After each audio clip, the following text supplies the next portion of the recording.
Oh, hey everyone, Luke here. Okay, seriously, I have just gotten off the phone with my doctor because I was kind of getting a little bit too hyper for my own good because not only is Volume 14 out this coming out like in the coming week, which I'm gonna be getting it, but fucking hell, Doctor Stone is awesome, and also as well, Ayakashi Triangle Yatsukura Family, which are the two series that I've caught up on. Go read those series on the official manga. But seriously, my doctor has said to me, like, Luke, you need to calm down. Like, your hype levels are getting through the roof here. We're talking Avengers 5 Avengers 5 hype level. A Yu-Gi-Oh series that has every single major type. Oh wait, actually that did happen in some capacity with Arc 5. But seriously, oh no, better yet, he's saying my hype levels are Bleach, Final Year Blood War arc anime, like just watching that completely. So he's like, you've just got to stop, Luke. You've got to stop, Luke. So basically, I cannot. I don't know how I'm gonna get through these two reviews as well. But I'm sure nothing else will happen here. Let's just go and look at Twitter for a moment. See what has actually been happening on there while I've been away doing other things as well. It's been quite happy, quite cheery. So let's see what's happening. Let's see what's happening here as we scroll through all of Twitter. You know what? Let's have a look at Boichi, the artist of Doctor Stone. Let's see what's happening with him because he recently went to America, did a press conference, not a press conference, a Q&A there in America. So hope he enjoyed that, and he was looking at everything on there. So, I mean, this is taking a while, guys. Sorry, this is taking a while. Let's get to it. Come on.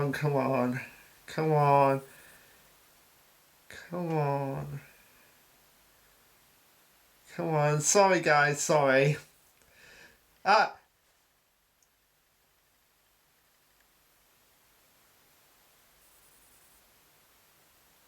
Here we go.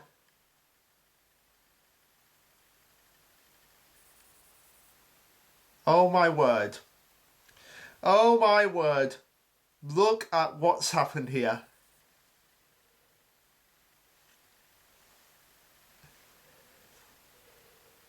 I don't know if you can see it, but it seems that Boichi has responded to me and replied to it. I need to lie down for a second.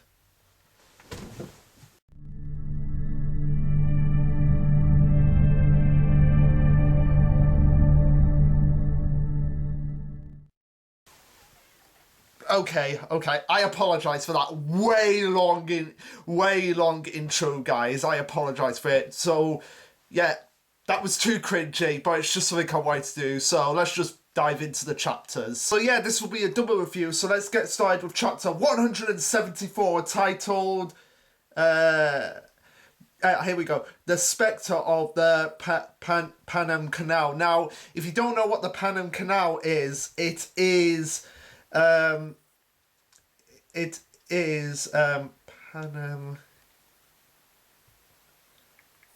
Canal. It is like that little waterway. Like if you've ever seen, here we go. If you've ever seen Google Maps, sorry guys. If you've ever seen Google Maps or looked on Google Maps when chapter 174 come out, you will know that it is. Oh, it's taken a while.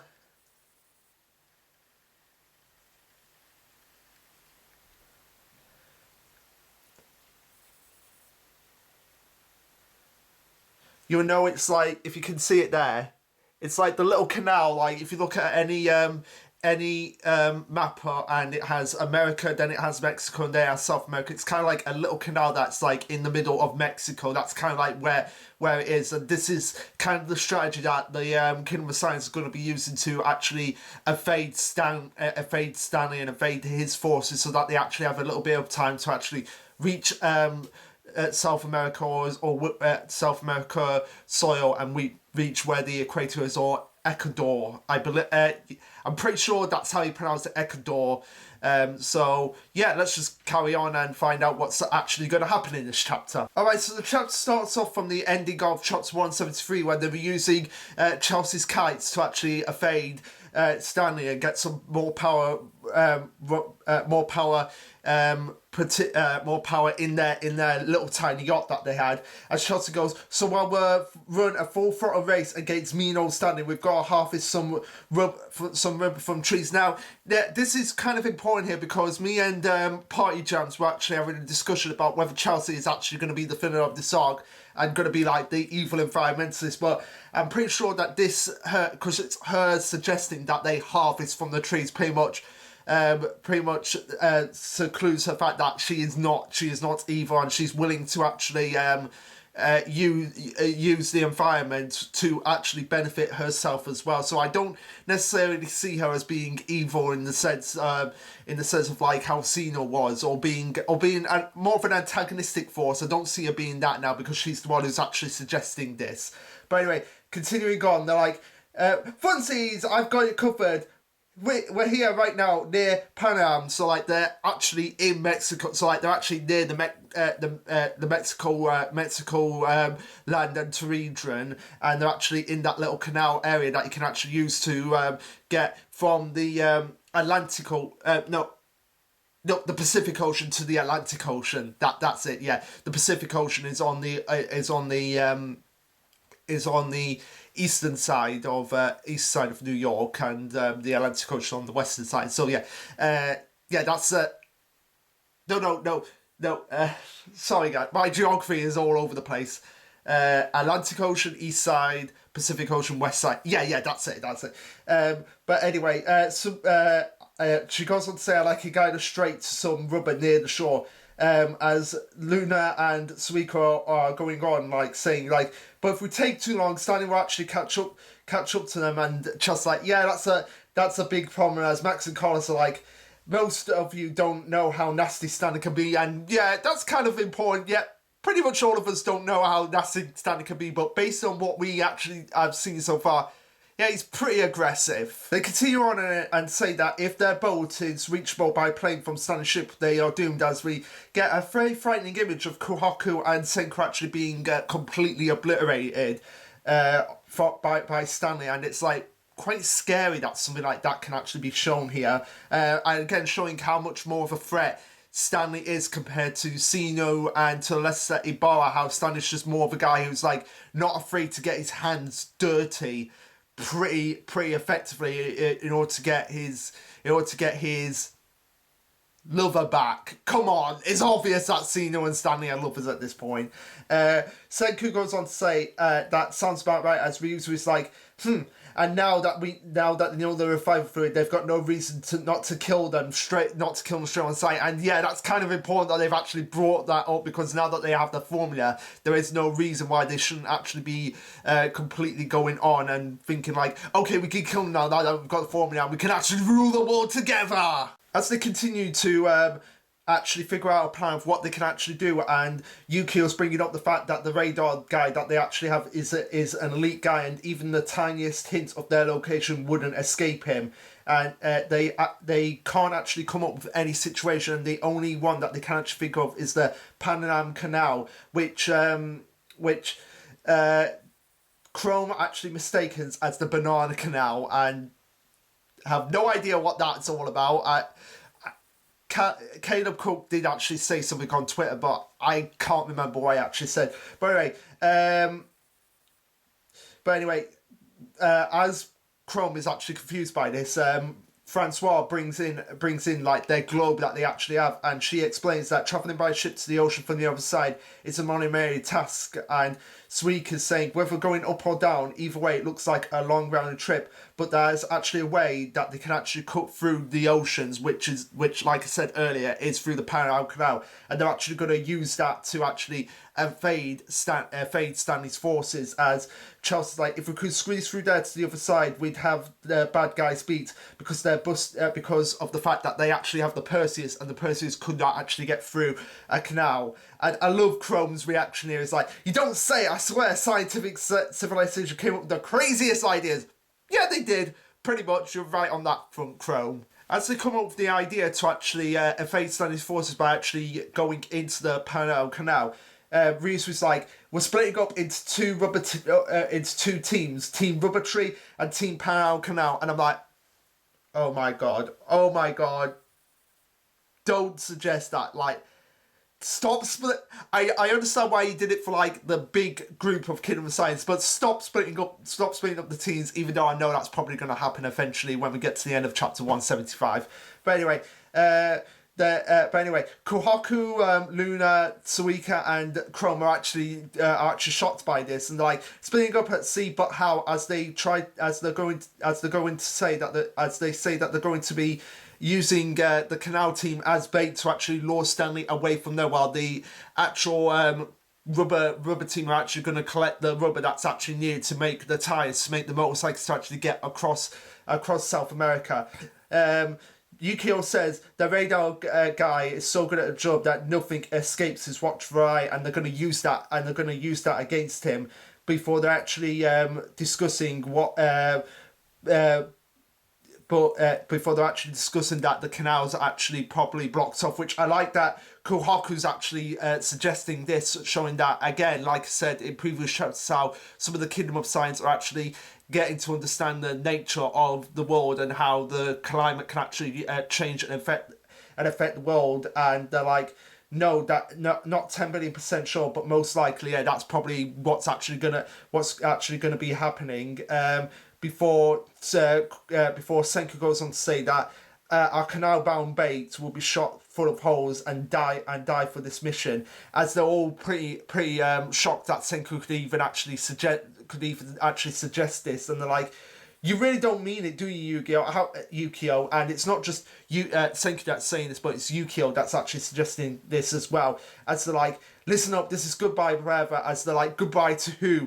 As they see that it's actually the mobile science lab that they've actually put on autopilot to actually be the sacrificial lamb in this situation. Now, a lot of people were actually criticising Senku for the fact that he would actually suggest sacrificing one of their team, but in this case, yeah, the science lab, it actually has to be the decoy. There's no other option. I don't believe Senku would be that sinister of a person. Well, actually, he might be, but either way, I don't see him being the kind of person who would be like, yeah, I'm just going to sacrifice someone for the greater good of our own mission here. But anyway, they notice that the science lab is on autopilot, as they're like, no, it's just a machine. I've already stripped out the science lab equipment, and it's like, how big is this yacht to fit not just all of them people on, like 17 people at this point, but also all that science equipment? Like, seriously, how big is this yacht that I am wondering here? But the funniest part of this chapter is the reference to One Piece. Like, everybody's brought this up when Taiju brings up his arm and it has the X on it. That was a reference to the end of the Alabasta arc where Vivi was being left, and I love just the reaction here, because you have Chrome, Karsuki, Taiju, and Suiko are like, the Mobile Eye was a crewmate, and just like, I guess the Japanese crew don't agree over it, as we see everyone else is like, it was just a machine. And that's, I don't know if this is kind of like a reference to the fact when the Going Mary died, and there was like a lot of people, myself included, were getting very emotional over that front, and then you have other people like one of my friends who are saying it was just a boat.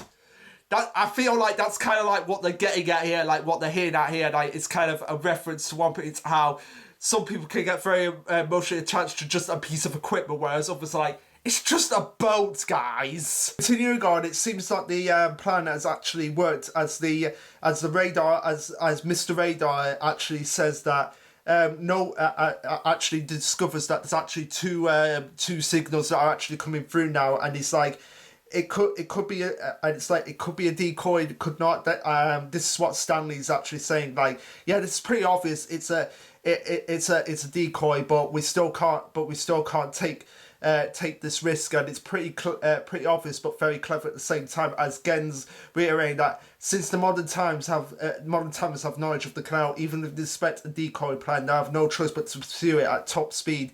And Stanley is agreeing on this. So Stanley, I like his observations where it's like, yes, even though I know this is decoy, it's still there still could be the slightest hint that somebody is on there, so we might as well just go and check it out. Even if it is a decoy, we can easily catch up to them if we go at top speed.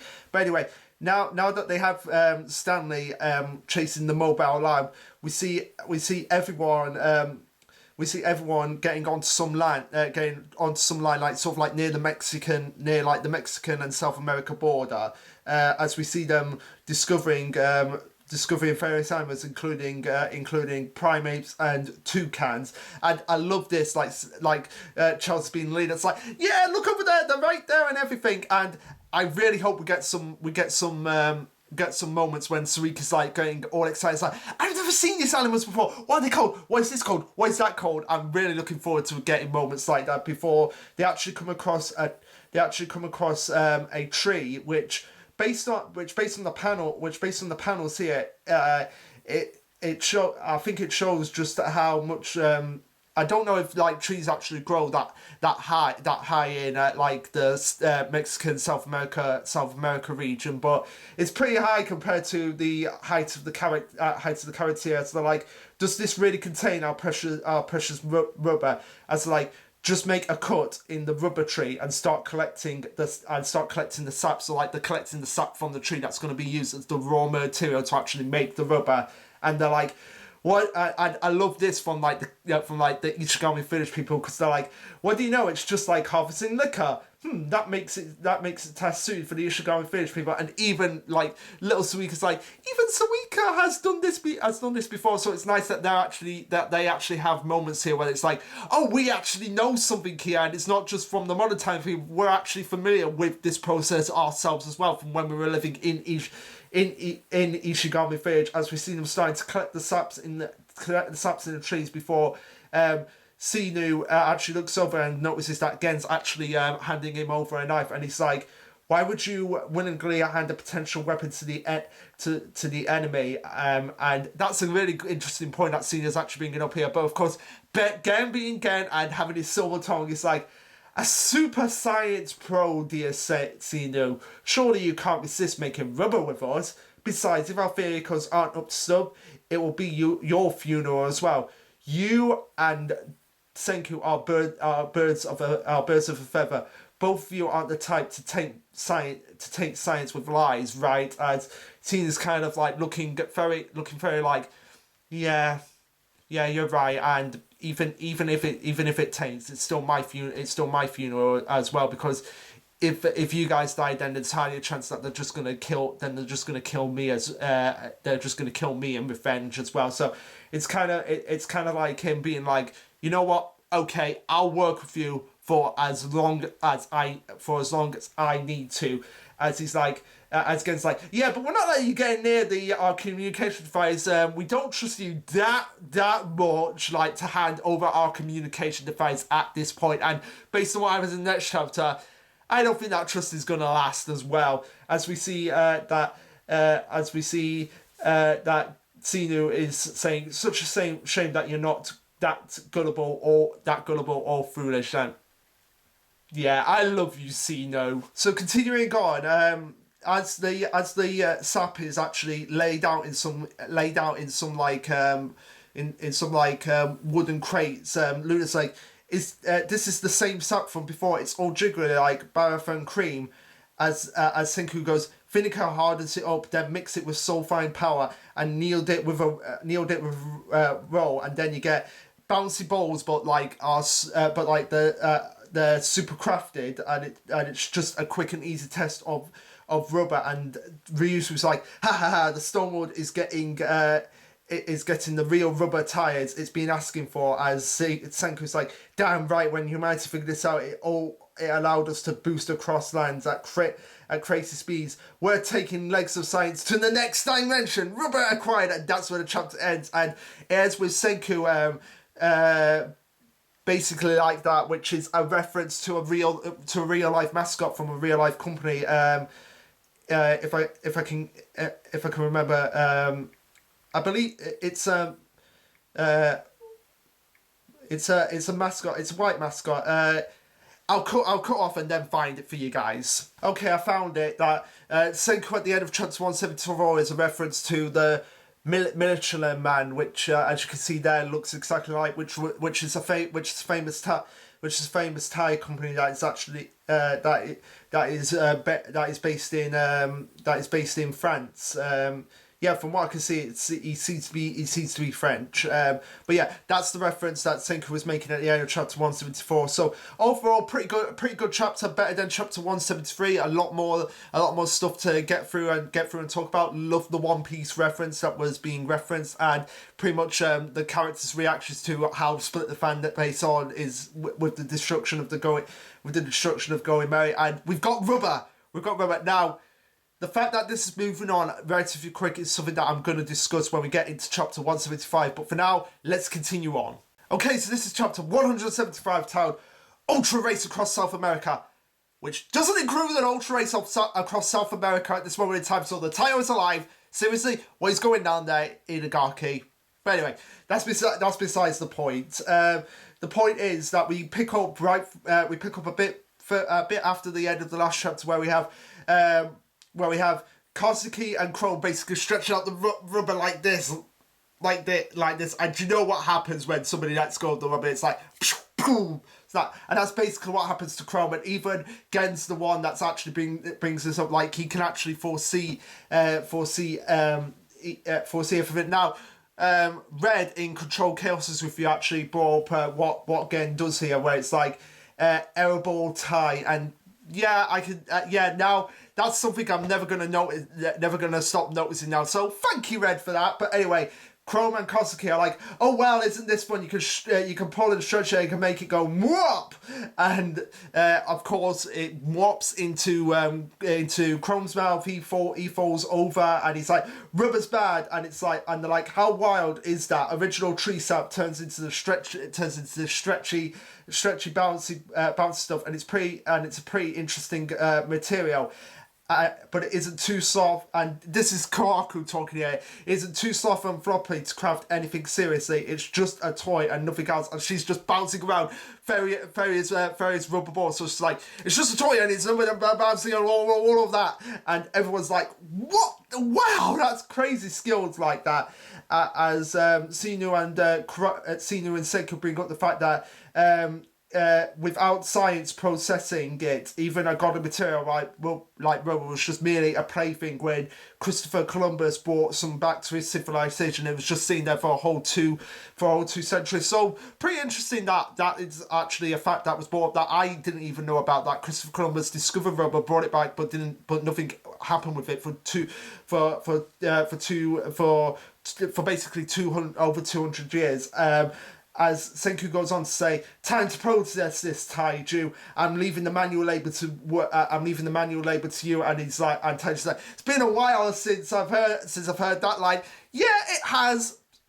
Pretty much since the first arc you've heard that line, Taiju. Taiju continues on and says, No, Senku continues on and says, simply roll the rubber with sulfate and carbon powder mixed in, and they're like, it turned black, and after they warm it up from the boiler, Taiju's mighty muscles will stretch it out and make it rubbly, and then they stamp it down, and then they're able to produce the tires, and and it's now looking more like a tire, and Sinu's like, I take it we'll craft the balloonite tires separately. As Senku agrees, Senku confirms this suspicion, and Krokus like, here, you're acting really cooperative despite being our enemy. as Cedar's like, I'm doing this with my own well-being in mind. You and the rest of the Junior Science Brigade are free to do yourselves in with the Furious Science, but not if it means taking me down with you. That said, with Senku at the helm, we have little cause to fear. But again, and Xenu gives like the smile that was in the last chapter, but now Senku's more like unsure about it, and it's like, I don't know if you're really going to be on our side for very long, Xenu, but at least we have you as an ally right now. And I love that Xenu's still out for himself, and he barely cares about the Kingdom of Science now, and he's just like, look, I'm doing this for my own well-being, because if I don't do my shit, then I'm just as screwed just as much as you guys. So begrudgingly, we've got to work together here. Senku continues on and says, now we make a circle out of the bumpy rubber and toss in wires and cloth to boot. Heat it up, cool it off, and bam, we've got the shell of our tire. Next comes the rubber tube that will inflate from within. It takes muscles to cram in around the wheel that will serve as the axle. All that's left is me to fill up with lung power. As Senku's like, there's an air pump. There's an air pump for that. Okay, seriously, where did Senku get that air pump from? That's something I would like to know. I don't think that it was ever explained where he actually got the air pump from, which again, he probably got it from Xenu's yacht. But again, I'd like to know where he actually got that air pump from. Okay, seriously, we have to talk about this panel here with the tyres. They see me rolling. I don't know the rest of that song, but yeah, they're rolling along as Chrome rolls the tyre off the deck of the yacht. As Karaku's like, so this is the power of rubber. It's far smoother and and speedier ride than our old bamboo wheels. And I love that. Like, she's probably flashing back to the moment when Senku first met her, and they were like on that bamboo like go-kart that they makeshift made in a quick span of time. As Ryus was like, hey, with tyres, this nice will be off-roading in no time. As Senku again are like, just got to craft the actual vehicles on a tight schedule. As again, like, why are we always on a tight schedule? You've got somebody on your tail trying to get at you and kill you right now. But before we can even think about that, Kosuke starts messing about with the yacht. As it's like, why are you smashing up our old boat? And it's our old boat, and they're like, just to half its materials, so that there's all this nice metal that we can use for the motorcycle. But Suika's like, but aren't we gonna drown since we're at sea? And they're like, no, we're not tossing these power parts. We're just using them as like spare parts for the motorcycle. As Ryus was like, our mobile lab decoy will buy us some time against Stanley's gang, but there's no telling how many extra days we get. And literally after that, after Ryusui says this, Stanley recognizes that it is a decoy and shoots the science lab. A moment of silence, if you will. Okay, moving on. But anyway, after shooting the science lab and knowing that nobody was in there, they go on to say that reverse course full speed ahead before we actually cut back to the Kingdom of Science, and they've actually made it to Ecuador. And from where I'm seeing it now on this map, and I actually went and looked, it seems like they're actually on the part where the equator is. So like they're literally slap bam in the middle of the earth where the equator is. So basically, they're on the Grand Line. Like, seriously, they are on the Grand Line right now. I'm hoping to see Doflamingo and Sir Crocodile appear in this series. No, I'm just kidding. But seriously, it seems like they are on the Grand Line if they're on the equator right now. As they discover the land has become more desolate over the millennium, they decide that it should be smooth sailing. It should be smooth sailing right for them. Although there is not much cover to hide. Now, I don't know how important that line from Kyoga is actually going to be, but let's just keep it in the back of our minds for now, as we see Hyoga and Kozuki still wrecking yacht, and Suika's like, do we really need to break it apart at all? And it's like, and Senku's like, yeah, we're done boat riding, so they're going to be using everything now to reconfigure from the yacht, all the parts that they actually need to actually build the motorcycles. Now, this is something that I was actually kind of 50-50 on, but I get why they've done it. Like, they've moved through the motorcycle, building the motorcycles way too quick here, but I get why they've done it. Like, they've got all the materials they need, and they've got all the fuel sources that they'll need, so, and obviously they are on a tight schedule here, so it makes sense that they're actually like, quick, we've got to get through this, because if we don't get through this right away, Stanley's going to catch up to us. So I get that, but at the same time, I would have liked to have seen more from actually building these motorcycles themselves. But anyway, continuing on, they say that the wood will be their fuel, but it won't actually be the wood. It'll actually be the gas produced by burning wood, and they're going to be making one boss bike and 5 baby bikes, and the boss bike will be equipped with a boiler that burns wood and collects charcoal gases in the tanks. Then each baby bike gets a tank to hook up to its energy. As Chrome's like, the boiler's just a simple furnace, so I'm with you there, but we still need 6 more engines. Making those is going to take a bad amount of time before they actually cut back to what Senior was actually saying on the odds, and it's like all 6 engines are powered by gas from charcoal, and it should be and the craft should be able to get them to South America. So it's like they're going to reconfigure the engines from the yacht and actually use them as the engines for the motorcycles, with like the furnace being like the master engine essentially, before Yukio brings up that the actual mobile has been sunk, and that they're changing course and they're approaching them, and with the time that they have, they've only got a few all-nighters before they're actually on them, so they better get actually developing these motorcycles as quick as possible. We cut to a few days later when Suika is looking out on the remnants of the yacht itself, and she sees that Stanley has actually approached them and is actually sending his forces into attack right away. No bullshitting around from Stanley, and that's what I love about it. He's like taking action right away. It's like, there they are, there's the yacht, there's one of them, go after them right now. As Ginryu's like, Senku and the gang are gonna be right on the line. Surround that boat, they're still inside, don't let a single one of those rats escape us, as like everyone run. But before they can actually do that, we see the motorcycles breaking out from the yacht and racing off, as we see that Senior has actually been tied up again, and Senku's looking smug as well in his motorcycle riding gear. Where he got that coat from, I want to know. Is Luna a tailor as well? Did she make that coat for him?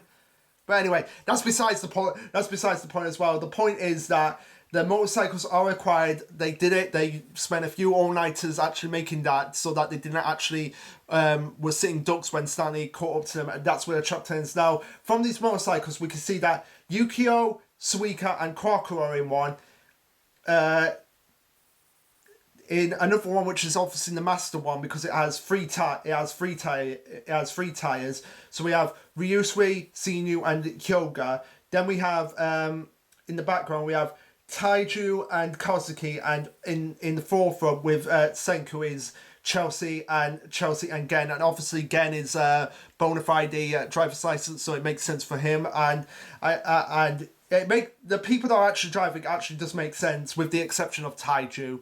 Or that actually might not be Taiju, that might actually be Carlos, because he's the one who actually has a driver's license. But anyway, besides the point, I love the fact that they've actually put the people who would potentially have driver's license as the drivers of these vehicles. Now, obviously there are 4 on screen, so we have two more, which would obviously have everyone else on there. Now, what I feel is gonna be happening is the fact that Hyoga's line is actually going to come back to haunt them. Like, there's a lot of line to cover, but there's not much room to actually cover in case of gunfire. So I feel like some of the group is actually going to get separated. I know I criticised the series for actually splitting up the group again, but really that was more of a joke on that point. So I feel like some of the group are going to get separated across South America, and we're going to actually get more exploration from South America itself. Like, some maybe actually in the place where it's going to be Super Alloy City, and some might actually be at the other end of the Amazon Rainforest, and they have to trek through it. That's probably what's going to happen. whether it's like Senku's group and Yukio's group are the ones that actually get trapped in Super Alloy City, or because Charles is with them and Suika's with them, and they would. Or maybe the ones that are not Senku and Yukio's group actually get trapped in the Amazon and they have to trek through it, and it's the others that actually get trapped in Super Alloy City. So whether that's going to be the case of this, that's anything out, that's anything anywhere can go.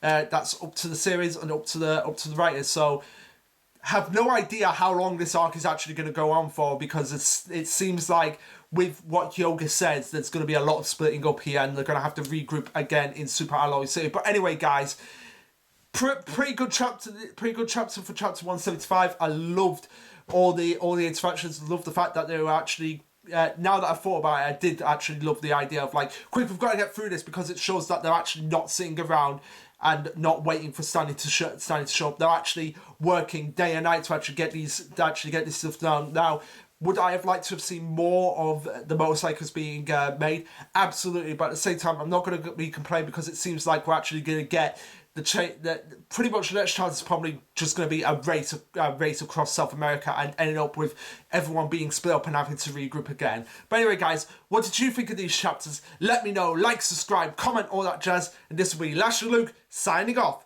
Later, guys.